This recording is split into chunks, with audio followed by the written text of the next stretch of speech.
Most men are terrified of silence. They talk to fill the air, to prove they exist, to remind themselves that they matter. They mistake volume for influence, explanation for authority. The truth is simpler, darker. Noise is fear in disguise. Every word they throw into the void is a plea for validation. Listen to me. Agree with me. Don't forget me. The weak man fears being unseen, so he drowns himself in sound. Watch the world and you'll see it everywhere. Men arguing endlessly online, trying to dominate comment sections. Friends competing to speak over each other, mistaking attention for respect. Leaders who can't stop talking because silence would expose how little they truly know. Noise is a drug, and every addict believes his next word will finally make him feel powerful. But it never does, because the man who talks the most is usually the one least in control. There's a reason predators move quietly. Stillness isn't weakness, it's precision. The lion doesn't roar before it strikes. It watches, calculates, waits. The sniper doesn't shout across the battlefield. He breathes once, fires once, and ends everything. The weak announce themselves to feel important. The powerful stay silent to stay effective. The difference is not just sound, it's consciousness. Noise is reaction. It's the ego begging for attention. When someone challenges you and you rush to defend yourself, that's not strength. That's insecurity, performing as confidence. Real power doesn't argue, it demonstrates. The calm man doesn't need to prove a point because his existence already proves it. His silence is unsettling because it mirrors something others can't face. Their own lack of control. Think about it. When was the last time someone's silence made you uncomfortable? That pause, that unreadable stillness. It forced you to fill the gap, didn't it? You started to talk more, to explain, to justify. That's the psychological truth of silence. It transfers pressure. Every second you stay quiet, the other person reveals more. Their nerves spill secrets their words were meant to hide. The loud man burns his energy, proving dominance. The silent man absorbs that energy and redirects it. He becomes the gravitational center of the room.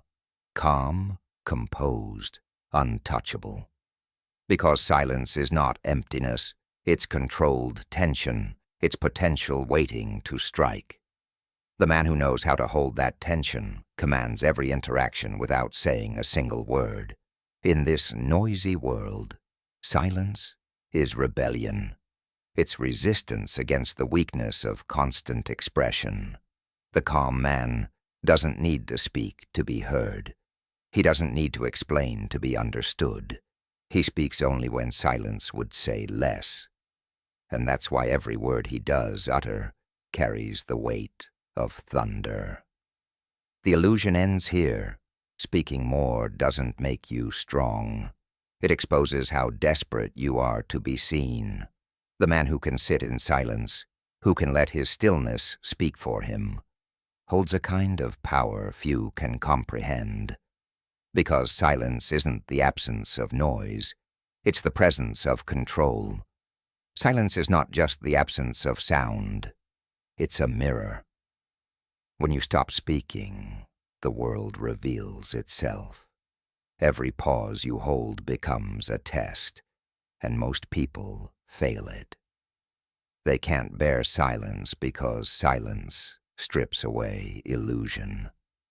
It forces them to face their own thoughts, their insecurities, their guilt, their need to be accepted. That's why silence is feared. It doesn't just hide your power, it exposes theirs. In psychology, this is known as the anxiety gap. When a man stops talking, the human mind races to fill the void. People start projecting, assuming, overthinking, confessing. Silence becomes a psychological weapon because it triggers discomfort. The louder the person, the faster they break under it. It's the emotional equivalent of a mirror held to their chaos. You don't need to accuse them, they'll accuse themselves. You don't need to pressure them. They'll reveal more than you ever could have asked for. This is why silence is magnetic. When you don't rush to speak, others lean in.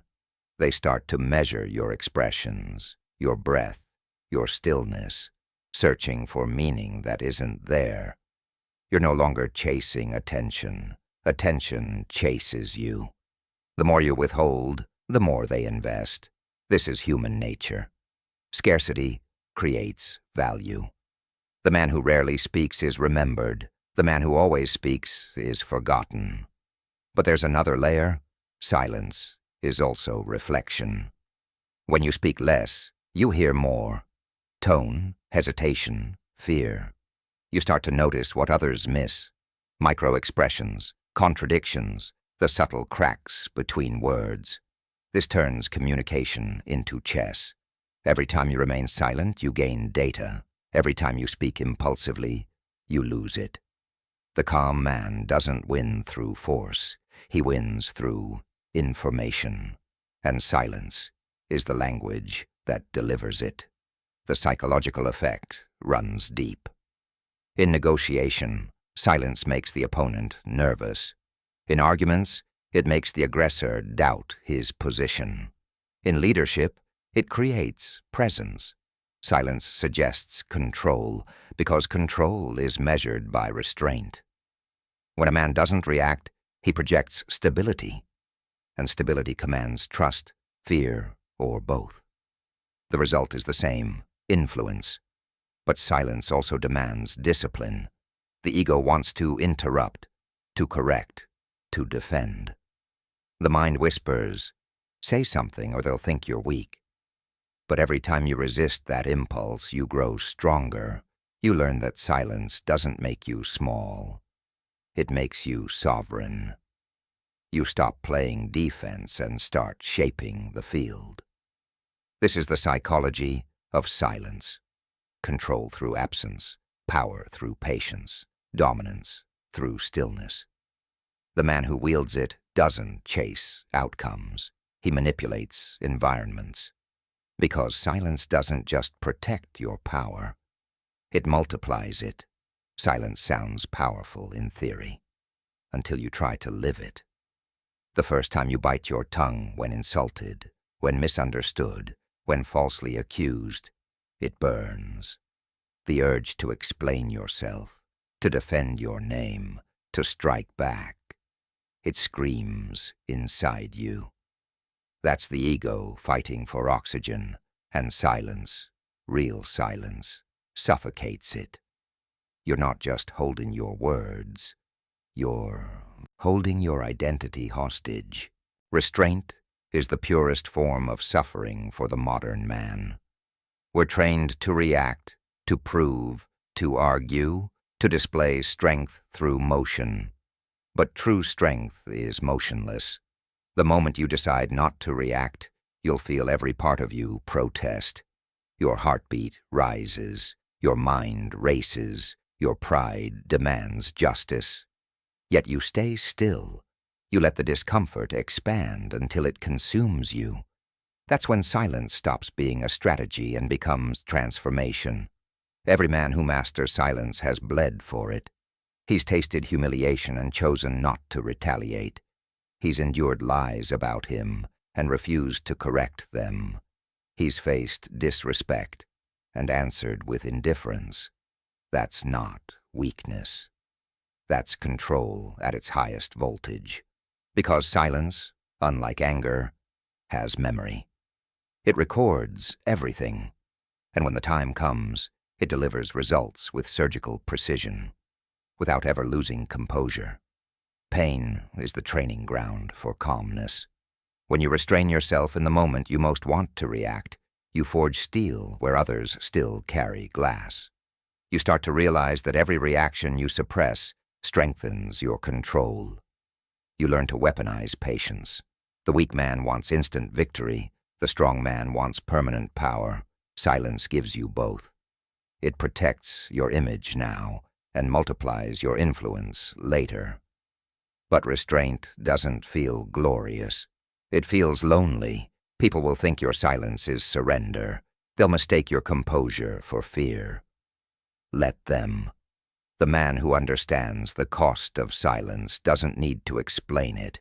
He knows that the loud world belongs to the impulsive, but the quiet one belongs to the disciplined. In the end, only one of them lasts. The pain of restraint is internal warfare. The ego versus the observer. The ego wants revenge. The observer wants control. The one you feed wins. Every time you choose stillness, your ego dies a little, but your power grows. You start to see reactions as confessions, noise as weakness, and composure as currency. You realize something profound. Silence doesn't just protect you from others. It protects you from yourself. It saves you from decisions born in heat, from words you can't retract, from emotional debt you'll later regret.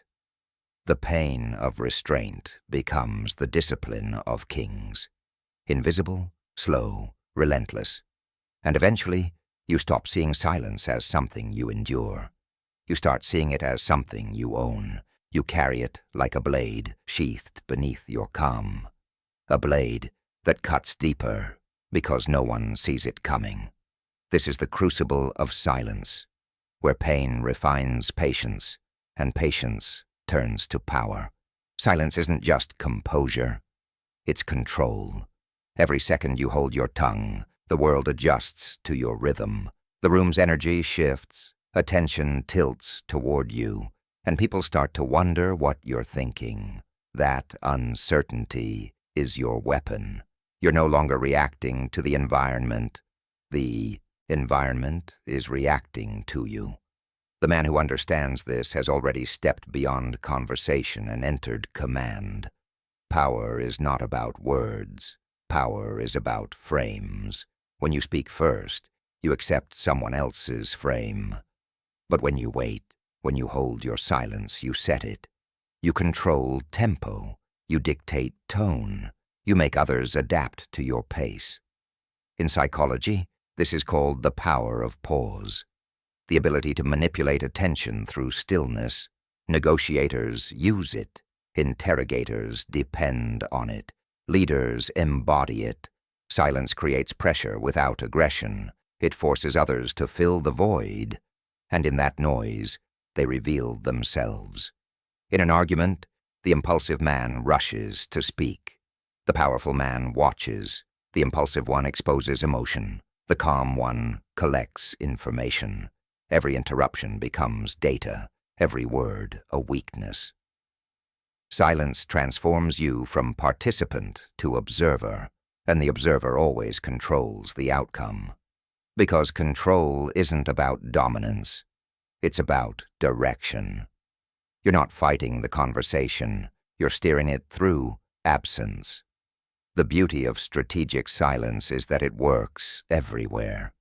In business, it turns negotiations into confessions. In leadership, it builds respect. In attraction, it builds mystery. In conflict, it builds fear. Because silence doesn't tell, it implies. An implication is stronger than declaration. A man who says little forces others to imagine the rest. And imagination is far more persuasive than information. But silence is only powerful when it's intentional. Random quiet is confusion. Purposeful quiet is control. To wield it, you must be aware of timing, tone, and tension. Speak when silence no longer serves you. Until then, let them drown in their own noise. The man who holds silence longest holds the room's pulse in his hands. The world belongs to those who can wait. Because waiting isn't passive. It's psychological leverage. Every pause builds pressure. Every moment of calm becomes an invisible push. Silence is not submission. It's suffocation by precision. This is the strategic layer of silence, where restraint evolves into rule and quiet becomes command. Silence, once a tactic, eventually becomes a man's nature. You start using it in moments of strategy, but then it fuses into your identity. It stops being something you practice and becomes something you radiate. People feel it before you even speak. Your presence changes the temperature of a room. Conversations slow down. Energy recalibrates. The loud ones shrink under your stillness without understanding why. You've become the silent force, the embodiment of controlled intensity. This transformation begins when you stop trying to be calm and start being composed. You don't count seconds between words. You don't calculate pauses. You simply don't need to speak unless it matters. Silence no longer feels like resistance. It feels like alignment. You're not withholding speech out of discipline anymore. You're withholding it because you see through the uselessness of noise. You've evolved beyond the world's addiction to reaction. The silent force doesn't need to assert authority. His restraint is authority. The calm man doesn't compete for dominance. He creates gravity. The more still he becomes, the more others revolve around his presence. His focus doesn't scatter across opinions, gossip, or validation. His focus is direction, narrow, deliberate, lethal. This kind of silence is not passive. It's charged. It hums beneath the surface like voltage. People sense it even in your gaze. Philosophically, this is where you transcend words and enter the realm of energy. The Stoics called it apatheia, unbreakable serenity. The samurai called it mushin, the empty mind that reacts only to necessity. In dark psychology, it's called psychological gravity, the invisible dominance of a man fully centered in himself. You've stopped chasing control because you've become it. You no longer need to assert power. Your restraint is the assertion. This kind of silence makes people talk differently around you. They censor themselves, over-explain, hesitate. They start revealing their hierarchy. Who fears you? Who respects you? Who envies you? You no longer chase truth. Truth comes to you. Because when you speak less, the world starts confessing. But with power comes burden. The silent force walks a lonely path. You begin to see the futility of most conversations, the emptiness of most noise. People will say you've changed. They'll call you detached, emotionless, distant. Let them. Their discomfort is proof of your evolution. You've stopped existing on their frequency. When silence becomes your identity, your energy speaks louder than any voice ever could. You move through the world as still water, clear, deep, unpredictable, no longer reactive, no longer explainable. This is the birth of sovereignty. You are no longer a man using silence. You are silence, distilled, dangerous, divine. Silence, once it becomes identity, begins to operate like gravity. It pulls attention without effort. It demands respect without words. It shapes perception without movement. The man who has mastered silence no longer uses it as a trick. It becomes his law. The world begins to follow his rhythm because he has stopped following theirs. In a culture obsessed with expression, the unspoken becomes sacred. Most people rush to fill space. You've learned to rule it. Every pause you hold becomes a boundary, every withheld word a statement.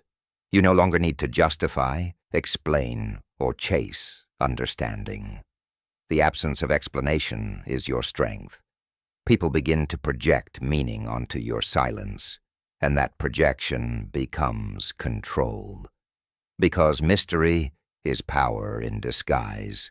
The unknown makes people cautious, respectful, and curious all at once. This is the law of the unspoken. The less you reveal, the more others reveal themselves. When you don't rush to fill the void, others rush to expose their intent. When you don't clarify, they overinterpret. When you don't defend, they wonder what you know that they don't. Silence flips the dynamic. You no longer seek understanding, you create it. The law also governs respect. Those who talk constantly dilute their influence. The more you explain, the more you're explaining away your power. But those who are selective with their words become valuable. People start listening before you speak. They measure your silences, trying to predict what comes next. And that anticipation is control. You've turned restraint into suspense. But the law cuts both ways. Silence without awareness becomes arrogance. Silence without intention becomes weakness. The key is precision, knowing why you're silent. When your silence carries meaning, it becomes weaponized. When it's empty, it becomes confusion. Every second of quiet should serve a purpose: to collect, to control, or to conquer. The man who lives by this law becomes unreadable, not because he hides, but because he's whole. He doesn't need to explain his motives, because his presence already declares them. His silence says, "I'm not competing." His stillness says, "I've already decided." His calm says, "You have no influence here." And so the law spreads. Through every room you enter, every interaction you dominate, every word you choose not to say. Silence becomes your signature. You leave conversations without speaking and still win them. You exit arguments without defending and still come out respected.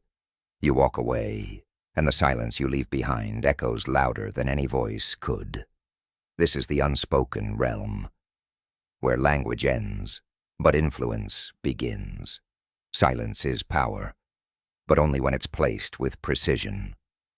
Timing turns stillness into strategy. Every pause, every withheld word, every breath between responses becomes a weapon when used intentionally. The average man wastes silence. The powerful man deploys it. Because silence, when timed correctly, is pressure. It makes others doubt, reveal, or submit. The man who learns to use silence tactically doesn't just control conversations. He controls outcomes. In conflict, tactical silence is domination. When insulted, the weak rush to defend themselves. The strong wait. The pause unsettles the aggressor, forcing him to fill the void with his own insecurity. In negotiation, silence extracts truth. The longer you remain quiet, the more the other side feels compelled to explain, justify, and expose their limits. In relationships, silence creates gravity. It teaches others that your attention is earned, not owed. Every second you withhold response increases your perceived value. This is not about being mute. It's about being deliberate. Tactical silence is the gap between reaction and response, emotion and execution. It's what separates the strategist from the participant.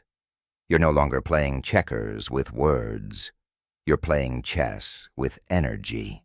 The man who stays silent during chaos sees patterns no one else can.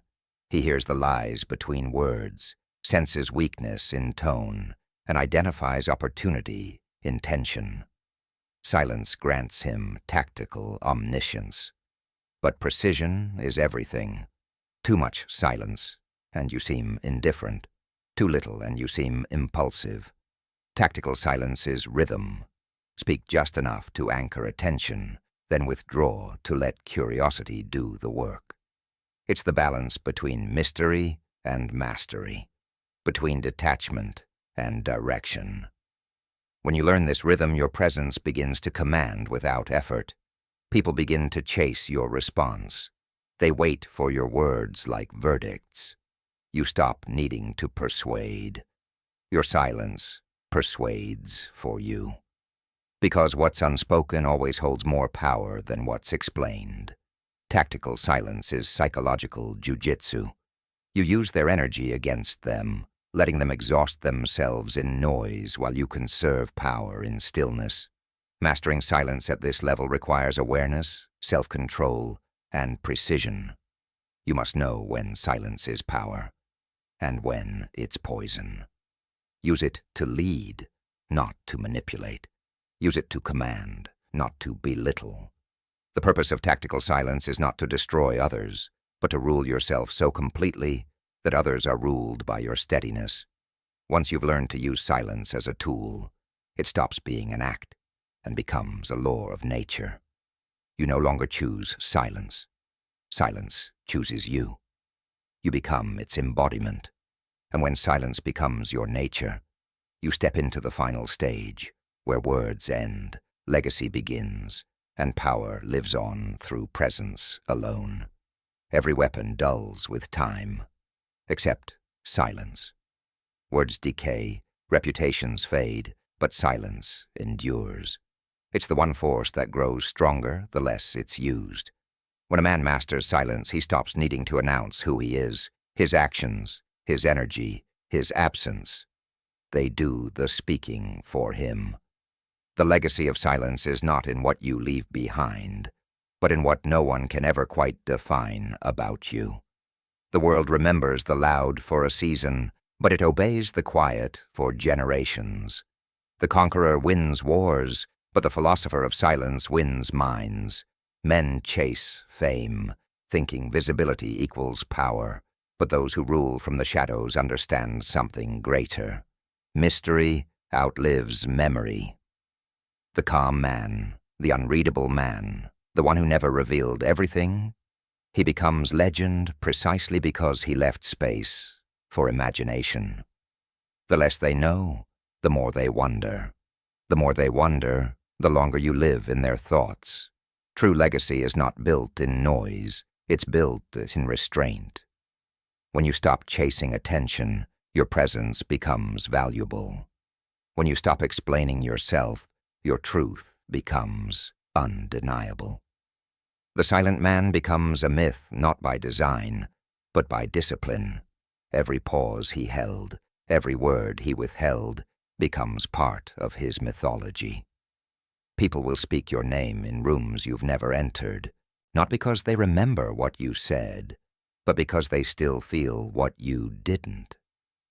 There's an elegance to disappearing at your peak, to leaving the world with questions instead of explanations. It's the final move of mastery, to walk away not in weakness, but in command.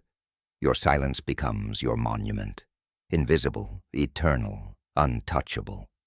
Those who truly understand you won't need words. Those who don't were never meant to. In the end, silence isn't emptiness, it's immortality.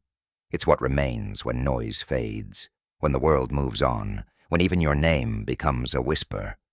Because silence doesn't die. It echoes. Say nothing, do everything. And when they finally notice, be gone. Fade to black, one breath, then nothing, then